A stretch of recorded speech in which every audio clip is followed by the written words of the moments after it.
So welcome to this channel. This is academic classroom and আমরা শিখব কি করে নিউমেরিক্যাল সলভ করতে হয় যেটা reflection of light on spherical mirror. Let's start.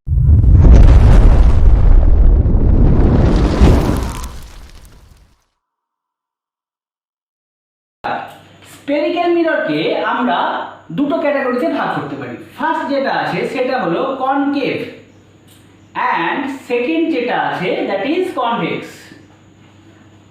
Concave and convex এই দুটি পার্ট আমাদের আছে। তো কনকেভ বিষয়টা আর কনভেক্স বিষয়টা এই সম্বন্ধে আগে আমাদের নলেজটা ক্লিয়ার থাকতে হবে, তাহলে এখানে নিউমেরিক্যালগুলো করতে অসুবিধা হবে না। প্রথম যে কনসেপ্টটা স্ট্রাকচারাল কনসেপ্টটা বুঝে নিতে হবে। কনকেভের জন্য যে স্ট্রাকচারটা আছে সেটা হলো কিছুটা এরকম, এবং কনভেক্সের জন্য যে স্ট্রাকচারটি আছে সেটা কিছুটা এরকম। ওকে, সো এটা কনকেভের একটা পার্ট, স্ফেরিক্যাল মিররের একটা পার্ট, অ্যান্ড এটা কনভেক্স মিররের স্ফেরিক্যাল পার্ট। এর প্রত্যেকটা পয়েন্ট সম্বন্ধে আমাদেরকে একটু জেনে নিতে হবে, যেটা এই পয়েন্টটার নাম হলো পোল। আমরা বলি এই পয়েন্টটাকে পোল, এর ক্ষেত্রেও এই পয়েন্টটাকে কিন্তু বলি পোল। ওকে, সো এরপরে পোল থেকে কনকেভ মিররের জন্য পোল থেকে ঠিক লেফট সাইডে কিছুটা দূরে যে একটা পয়েন্ট থাকে এফ লেখা, এটাকে বলা হয় ফোকাল পয়েন্ট। এবং পোল আর ফোকাল পয়েন্টের যে ডিস্টেন্সটা আছে সেম ডিস্টেন্স, ফোকাল পয়েন্ট থেকে যদি আমরা একটা নিই, ধরে যাক এটা সেম ডিস্টেন্স, তাহলে এটাকে বলা হয় সেন্টার অফ কার্ভেচার। এই গেল কনকেভ মিররের একটা ডায়াগ্রাম। কনভেক্স মিররের ক্ষেত্রে কীরকম হবে? কনভেক্স মিররের ক্ষেত্রে যে ফোকালটা আমরা এখানে ফোকাল পয়েন্ট যেটা ড্র করেছিলাম এটা কিন্তু মিররের রাইট সাইডে হবে। ধরে নেওয়া যাক এখানে হচ্ছে সেটা। একইভাবে এই পোল যেটাকে আমরা পি দিয়ে ডিনোট করতে পারি, এক্ষেত্রে দুই ক্ষেত্রেই পি থেকে এফ এর যে ডিস্টেন্স ঠিক সেম ডিস্টেন্স, কোথা থেকে এফ থেকে সেম ডিস্টেন্সে এইখানে ধরে নেওয়া হোক, এখানে যেটা আছে সেটাকে আমরা বলি সেন্টার অফ কার্ভেচার। এখন কনভেক্স মিররের ক্ষেত্রে আমরা মিররের লেফট সাইডে যদি আমরা ফোকালকে একটু কল্পনা করে নিতে পারি, তাহলে এটাকে আমরা দিই এফ ড্যাশ, এবং ঠিক সেম ভাবে একই ডিস্টেন্স পোল থেকে এফ ড্যাশের ডিস্টেন্স, এফ ড্যাশ থেকে এটাকে আমরা বলি সি ড্যাশ বা সেন্টার অফ কার্ভেচার, এটা ইমাজিনারি। ওকে, তো এটা গেল বেসিক স্ট্রাকচারাল একটা ডিফারেন্স। এরপর আমরা যে পার্টে আসবো সেটা হলো একটা রে যখন কোনো মিররের উপরে পড়ে, সেটা কনকেভ হোক বা কনভেক্স হোক, এই দুটি মিররের মধ্যে যে কোনো মিররে পড়লে যে রেটা পড়ছে রিফ্লেকশন হওয়ার পর সেটা কিভাবে ফিরে যাবে, অর্থাৎ রিফ্লেক্টেড রেটা কিভাবে যাবে সেই ডিটেলসটা সম্বন্ধে একটু জেনে নিতে হবে। সো তার আগে আমরা আরেকটা কথা জেনে নেব, যেটা হচ্ছে এই কনকেভ মিররের আরেকটি নাম আছে। কনকেভ মিররের আরেকটি নাম হলো কনভার্জিং। আমরা এটাকে বলতে পারি দ্যাট ইজ কনভার্জিং। আবার এই কনভেক্স মিররের যে নামটি আছে সেটি হলো ডাইভার্জিং। ওকে, সো এই পর্যন্ত সকলের আশা করি কনসেপ্ট ক্লিয়ার। তো আমরা যাব এবার রে যখন হিট করে কোনো মিররের সারফেসে কিভাবে সে রিফ্লেক্টেড রেটা যায় তার ডিটেলসটা জানি। তো এখন ধরে নেওয়া যাক এটা একটা কনকেভ মিররের পার্ট বা সারফেস। একটা রে, আমরা রেগুলো কিভাবে স্ট্রাইক করতে পারে সেটা একটু দেখে নেব। আমরা সবসময় ইমেজ তৈরি করার জন্য দুটো রেকে নেব।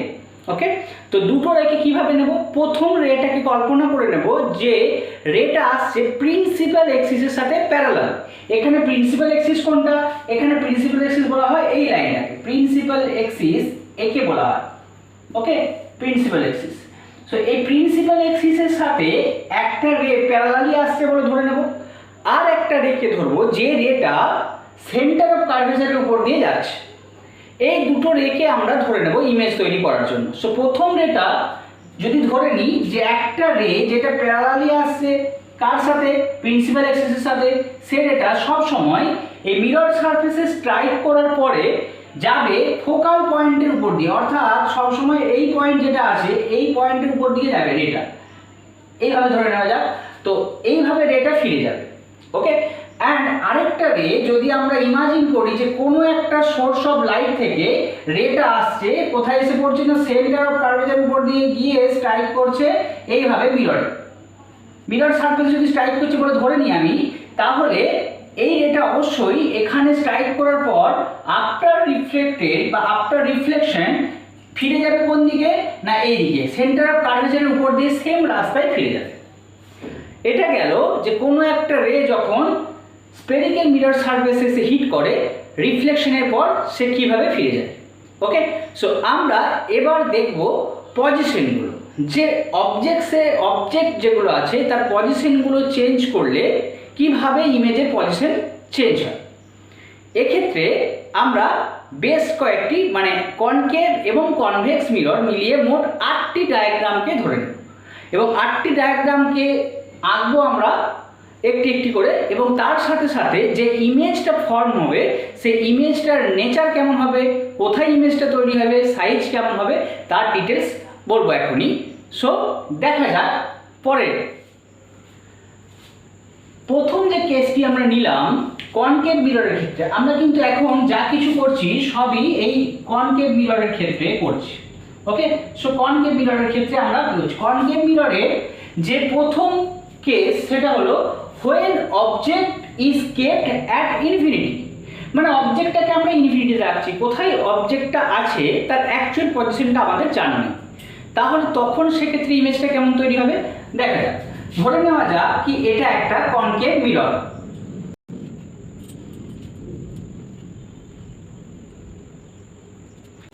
এবার যেহেতু অবজেক্টের পজিশন আমি জানি না কোথায় আছে, ইনফিনিটিতে আছে, তাই এক্ষেত্রে আমরা দুটো রেকে নেব অবশ্যই এবং দুটোকেই প্রিন্সিপাল অ্যাক্সিসের প্যারালালি নেব। ওকে, তো দেখা যাক প্রথম যে রেটিকে নিচ্ছি, ধরে নেওয়া যাক এই রেটিকে নিলাম, অ্যারো মার্ক কিন্তু অবশ্যই দিতে হবে লাইটের ডায়াগ্রাম আঁকার জন্য। সো এই রেটিকে নিলাম, এটা ধরে নেওয়া যাক কি প্রিন্সিপাল অ্যাক্সিসের সঙ্গে প্যারালালি যাচ্ছে। তাহলে নিয়ম কি বললাম, যে এটা প্যারালালি গিয়ে স্ট্রাইক করে সারফেসে সেটা রিফ্লেক্ট হওয়ার পর সেটা যায় কোন দিকে না অবশ্যই ফোকালের উপর দিকে, অর্থাৎ যদি ধরে নিই আমি এইভাবে যাবে। আবার যদি আরেকটা রেকে কল্পনা করি যেটা নিচের দিকে ধরে নিলাম, এটাও প্রিন্সিপাল অ্যাক্সিসের প্যারালালি যাচ্ছে, সো এটাও কিভাবে যাবে না রিফ্লেক্টের পর এই পয়েন্ট থেকে।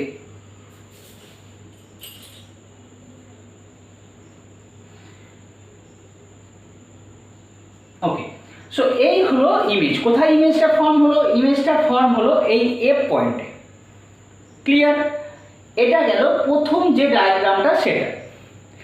এখন এই ডায়াগ্রামটা এঁকে আমাকে ইমেজের যে নেচার হবে সেটা লিখতে হবে পরীক্ষায়।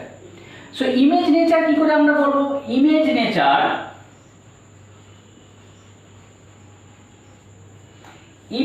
বলার জন্য প্রথম আমাকে যেটা বলতে হবে সেটা ইমেজের সাইজ কি হবে। দেখো এখানে ইমেজটা কি হয়েছে, শুধু ফোকাল পয়েন্টে তৈরি হয়েছে। আমরা কি করে বুঝছি ওখানে ইমেজটা তৈরি হয়েছে না এই দুটো রে রিফ্লেক্ট হওয়ার পর যেখানে মিট করছে যে পয়েন্টে আমরা সেখানে ইমেজটাকে প্রডিউস হচ্ছে বলে ধরে নেব। সো এখানে কোথায় মিট করেছে দুটো পয়েন্ট, রিফ্লেক্ট হওয়ার পর এই দুটো রে কোথায় মিট করেছে না একদম এফে অর্থাৎ ফোকাল পয়েন্টে। সুতরাং এটা একটা পয়েন্ট ইমেজ তৈরি হয়েছে। সাইজ তাহলে কি হবে, ইট ইজ হাইলি ডেমিনিসড।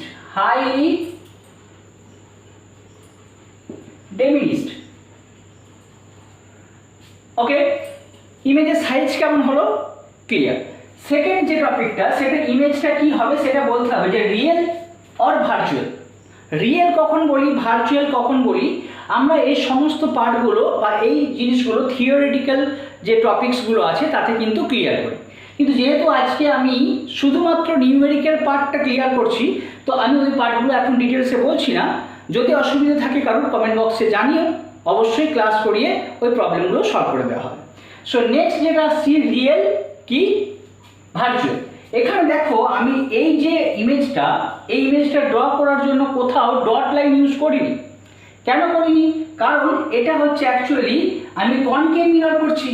রিফ্লেক্ট হওয়ার পর এই যে রেগুলো যাচ্ছে এরা স্ট্রাইক করার পর একটা জায়গায় কনভার্জিং হবে, এর নাম কনভার্জিং আমি লিখেছিলাম আগে। তো কনভার্জ হবে, একটা জায়গায় এসে মিলিত হবে। তো সুতরাং এখানে কোনো ডট লাইন আমি ইউজ করছি না। তো যেহেতু ডট লাইন ইউজ করছি না, এটা একটা রিয়েল ইমেজ অবশ্যই। সুতরাং আমি এটা কি লিখতে পারি, রিয়েল ইমেজটা ক্যারেক্টার হয়ে গেল। তিন নাম্বার, ইমেজটা ইনভার্স হবে নাকি ভার্চুয়াল হবে? এটা উত্তর দেওয়ার জন্য একটা সোজা নিয়ম আছে যে মিররের লেফট সাইডে যা যা ইমেজ তৈরি হয়, মিররের লেফট সাইডে যা যা ইমেজ তৈরি হয় সেটা সব সময় ইনভার্স হয়। তো এখন দেখো মিররটার লেফট সাইডে হয়েছে এক্ষেত্রে ইমেজটা তৈরি, তাহলে এই ইমেজটাও অবশ্যই আমরা লিখে দেবো এটা ইনভার্স।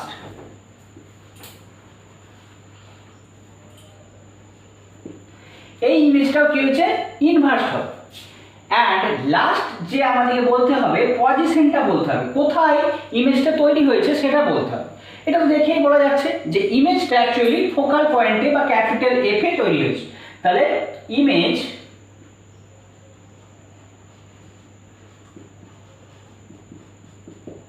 ওকে, সো প্রথম যে আমাদের কন্ডিশনটা ছিল বা প্রথম যে কেসটা ছিল তার ডিটেলস কমপ্লিট। আমরা যাব সেকেন্ড কেসে। ওকে, এবার আমরা এলাম সেকেন্ড কেসে। কনকেভ মিররের যে কেস স্টাডি আমরা করছি তার সেকেন্ড কেস। সেকেন্ড কেসে বলা হচ্ছে when object is kept in front of C, C মানে সেন্টার অফ কার্ভেচার। তো সেন্টার অফ কার্ভেচার যদি আমি এই পয়েন্টটাকে ধরে নিই, এই যে ডায়াগ্রাম একটা কনকেভ মিরর ধরে নেওয়া যাক, এটা যেটা ফোকাল পয়েন্ট, এটা সেন্টার অফ কার্ভেচার এটা, এবং অবজেক্টটাকে রাখা হচ্ছে সেন্টার অফ কার্ভেচারের ঠিক ফ্রন্টে বা লেফট সাইডে। এখন ইমেজটা কীরকম ফর্ম হবে, এক্ষেত্রে আমরা দুটো রেকে অবশ্যই ধরে নেব। ফার্স্ট রেটাকে ধরবো কি, যে এখান থেকে প্যারালাল রেটা ধরে নেব। প্যারালাল রে কার সাথে না, আবার প্রিন্সিপাল অ্যাক্সিসের সাথে প্যারালাল। সুতরাং রিফ্লেকশনের উপর কোন দিকে যাবে না, এটা অবশ্যই ফোকাল পয়েন্টের উপর দিকে যাবে।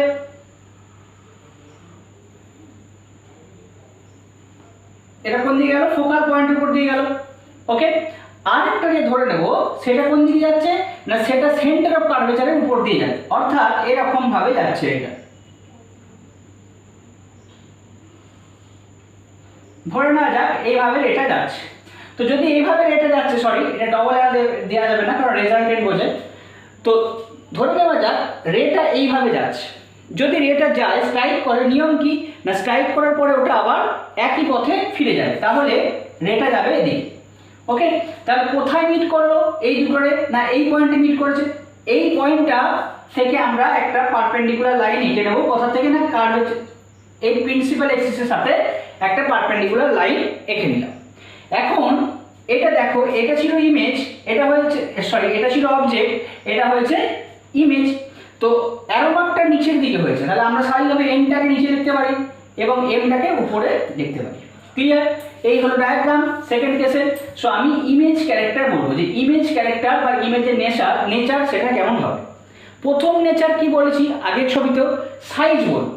দেখো দেখেই বুঝতে পারছো যে এইটা যদি অবজেক্ট হয়, যেটা সাইজ, ইমেজের সাইজটা তুলনামূলক কিছুটা ছোট।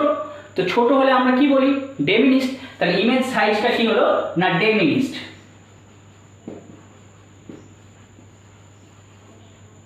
Size complete. সেকেন্ড যেটা হলো, সেটা আমি কি বলেছিলাম যে ইমেজটা রিয়েল নাকি ভার্চুয়াল সেটা বলতে হবে।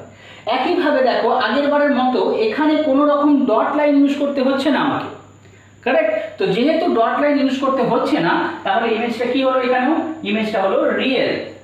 3 নম্বর যে ক্যারেক্টারটা, সেটা ইমেজটা কি হবে, সেটা ইরেক্ট হবে না ইনভার্স হবে, ইরেক্ট নাকি ইনভার্স সেটা বলতে হবে।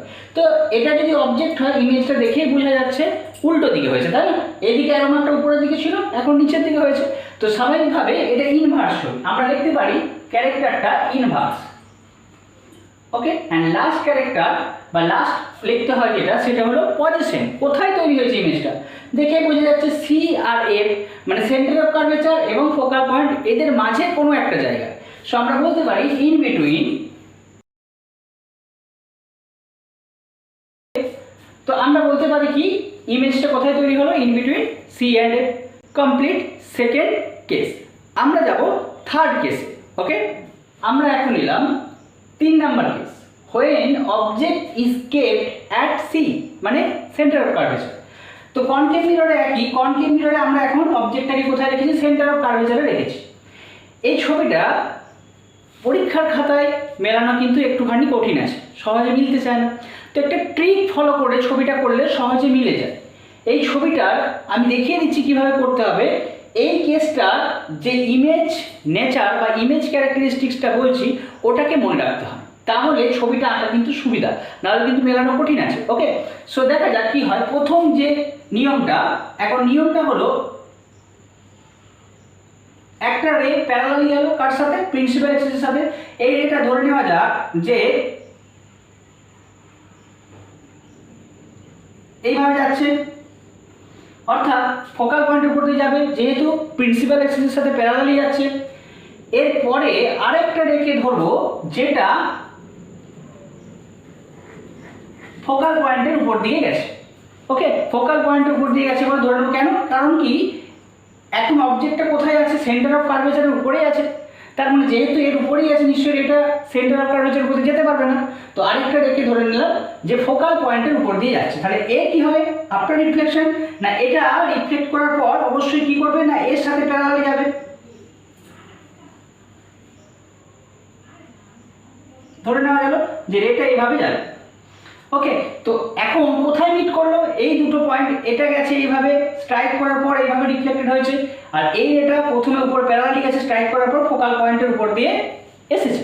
তো কোথায় মিট করলো, এই পয়েন্টে মিট করেছে, কারেক্ট। সো আমরা এখন এটাকে যোগ করে দেবো, কারেক্ট।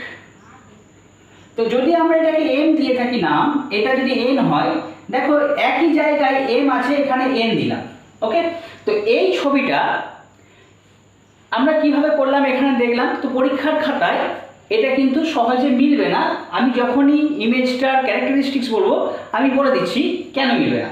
তো ছবিটা দেখো, এখানে দেখা যাচ্ছে কি, ছবিটা দেখে প্রথম আমার কি ইমেজ ক্যারেক্টার প্রথম কি বলবো, না প্রথমে সাইজ, কি সাইজ হবে, না এইখানে যে সাইজের অবজেক্ট এখানে সেম সাইজের ইমেজ হবে, একদম সেম সাইজ। সো আমি এখানে লিখবো সেম সাইজ। ইমেজটা তাহলে কেমন হবে, অবশ্যই সেম সাইজ হবে। কার? সেম সাইজ, অবজেক্টের সেম সাইজ হবে। ক্লিয়ার? তাহলে সাইজ কমপ্লিট। নেক্সট যেটা আসলো সেটা রিয়েল নাকি ভার্চুয়াল, এটা দেখে বোঝা যাচ্ছে আগের সেই কেসগুলোর মতোই, এখানেও কোনো ডট লাইন ইউজ করছি না। So real. 3 নাম্বার যেটা আছে সেটা ইমেজটা ইরেক্ট নাকি ইনভার্স, এখানেও দেখে বলা যাচ্ছে ইজিলি যে এটা ইনভার্স। অ্যান্ড 4 নাম্বার, ইমেজটা কোথায় তৈরি হয়েছে, ইমেজটা তৈরি হয়েছে অ্যাট সি বা সেন্টার অফ কার্ভেচারেই তৈরি হবে। ঠিক আছে, এই হলো এর ইমেজের ক্যারেক্টারিস্টিক্স। আমি বলছিলাম যে এটা ট্রিকিভাবে আঁকতে হবে পরীক্ষার খাতায়, এই যে ক্যারেক্টারিস্টিক্সগুলো আছে সেগুলো মনে করি। কেন? কারণ কি, এখানে যে রিফ্লেকশনগুলো হচ্ছে, যে মিটিং পয়েন্টটা এখানে তৈরি হচ্ছে, সেটা কিন্তু যদি আমরা ঠিকঠাক মেজারমেন্ট না নিয়ে করি মিট করবে না। তার জন্য আমরা কি করব, যেখানে অবজেক্টটা তৈরি করছি অর্থাৎ কার্ভেচারের উপরে অবজেক্টটাকে তৈরি করছি, ঠিক সেম জায়গায় সেম সাইজে উল্টো দিকে ইমেজটাকে প্রথমে এঁকে নেব, তারপরে আমরা লাইনগুলোকে ড্র করে মেজারমেন্ট করে মিলিয়ে দেবো। অর্থাৎ লাইনগুলোকে ড্র করবো এমনভাবে যেন এসে মিট করে ঠিক এই পয়েন্টে। ওকে, তাহলে আমরা তখন মিলিয়ে দিতে পারবো সিম্পলি। তো থার্ড কেস কমপ্লিট। আমরা যাব নেক্সট কেস। এবার আমরা এলাম 4 নাম্বার কেস। যখন বলা হচ্ছে when object is kept between C and F, তাহলে C and F এর মাঝে এবার অবজেক্টটাকে কোথাও রাখা হয়েছে। সো এখানে যখন রাখা হয়েছে, নিয়মটা আমার একই প্রতিবারের জন্য। প্রথমে একটা প্রিন্সিপাল লাইনের সঙ্গে প্যারালালি একটা লাইন ড্র করে নেবো এদিকে। ওকে, তো যে লাইনটা ড্র করছি সেটা কোন দিকে যাবে, না অবশ্যই ফোকাল পয়েন্টের উপর দিকে বেরিয়ে যাবে। ধরে নেওয়া যাক এটা ফোকাল পয়েন্টের উপর দিয়ে যাচ্ছে। আর একটা পয়েন্ট যেটা হবে কার্ভেচার, সেন্টার অফ কার্ভেচারের উপর দিয়ে যে মিররে স্ট্রাইক করবে, তাহলে ধরে নেওয়া যাক যে সেন্টার অফ কার্ভেচারের উপর দিয়ে যাচ্ছে একটা রে এইভাবে, এবং রেটা এইভাবে যাচ্ছে। ওকে,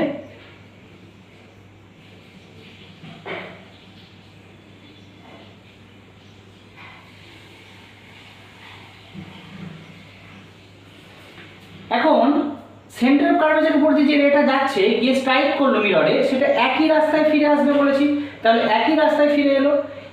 এই দুটি রে যেখানে মিট করলো, ধরে নেওয়া যাক এখানে মিট করছে। এখন প্রিন্সিপাল অ্যাক্সিস থেকে ওই পয়েন্টের উপর একটা প্যারালাল লাইন টানবো, পারপেন্ডিকুলার লাইন টানবো।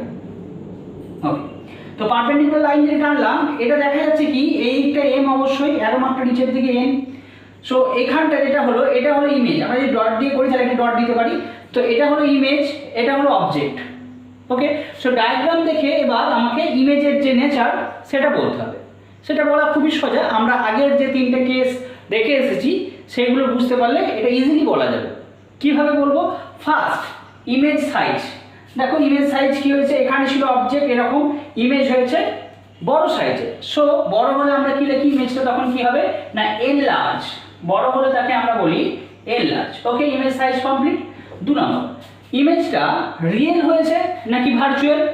এখানে একইভাবে দেখা যাচ্ছে কোনো ডট লাইন ইউজ নেই, so it is real image. 3 number, ইমেজটা ইরেক্ট নাকি ইনভার্স। ইমেজটা উল্টে গেছে, অবজেক্টের সঙ্গে ইমেজটা উল্টে গেছে, সো ইনভার্স। অ্যান্ড লাস্ট, ইমেজটা কোথায় হয়েছে, ইমেজটা কোথায় তৈরি হয়েছে না এখানে সেন্টার অফ কার্ভেচারটা কোথায় ছিল, এখানে তার পাশে, অর্থাৎ সেন্টার অফ কার্ভেচারের লেফট সাইড। তাহলে লেফট সাইড অফ, আমরা এটাও লিখতে পারি লেফট সাইড অফ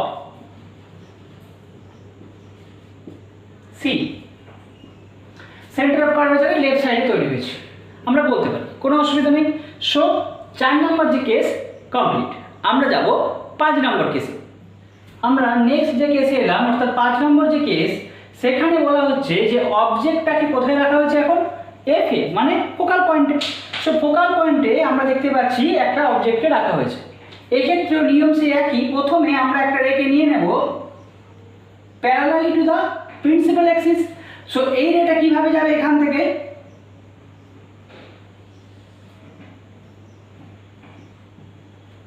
এইভাবে, অর্থাৎ ফোকাল পয়েন্টের উপর দিয়ে যাবে। আমাদের যে নিয়ম বলেছি যে প্যারালাল অ্যাক্সিস, প্রিন্সিপাল অ্যাক্সিসের সাথে যে রেটা প্যারালালি যায়, রিফ্লেক্ট হওয়ার পরে সেটা সব সময় ফোকাল পয়েন্টের উপর দিয়ে আসে। তো সেটাই হলো নেক্সট যেটা আমরা একটা রে ধরে নেব, সেই রেটা হলো কার্ভেচার, সেন্টার অফ কার্ভেচারের উপর দিয়ে যে একটা রে যদি ধরে নিই আমরা,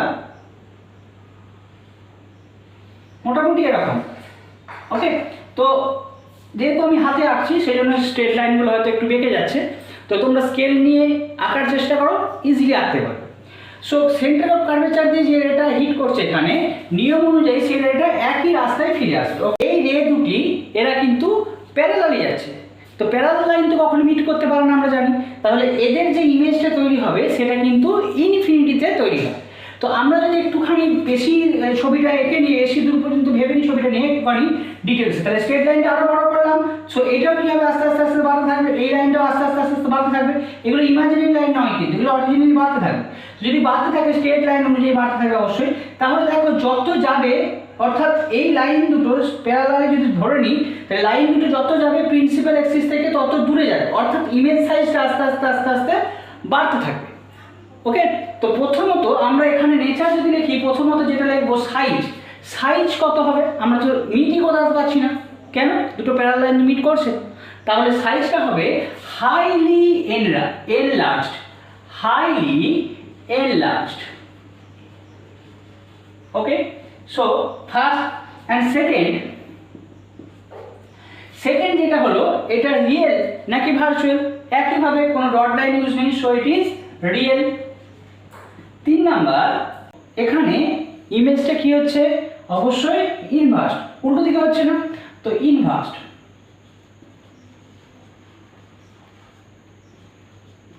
অ্যান্ড লাস্ট ফাইনালি ইমেজটার পজিশন কোথায় হচ্ছে। তো ইমেজটা কোথায় মিট করছে আমরা তো দেখতে পাচ্ছি না, এই দুটো স্ট্রেট লাইন, তো আমরা বলবো এর ক্ষেত্রে ইমেজটা ইনফিনিটিতে তৈরি হচ্ছে। So at infinity. ওকে, তো আমাদের এই 5 নম্বর কেস পর্যন্ত ক্লিয়ার। আজকের ক্লাস এই পর্যন্তই। আমরা পরের ক্লাসে বাকি যে কেসগুলি আছে সেটা কমপ্লিট করে নেব, তার সাথে সাথে যেভাবে সাইনগুলো ডিটেক্ট করতে হয় তার পদ্ধতিটা শিখে নেব। আমাদের এই চ্যানেলটিকে সাবস্ক্রাইব করো, যাতে করে আমরা রেগুলার ক্লাস করতে পারি, তোমাদের ডাউট ক্লিয়ার করতে পারি এবং একটা বেটার রেজাল্ট তৈরি করতে পারি সবাই। Thank you.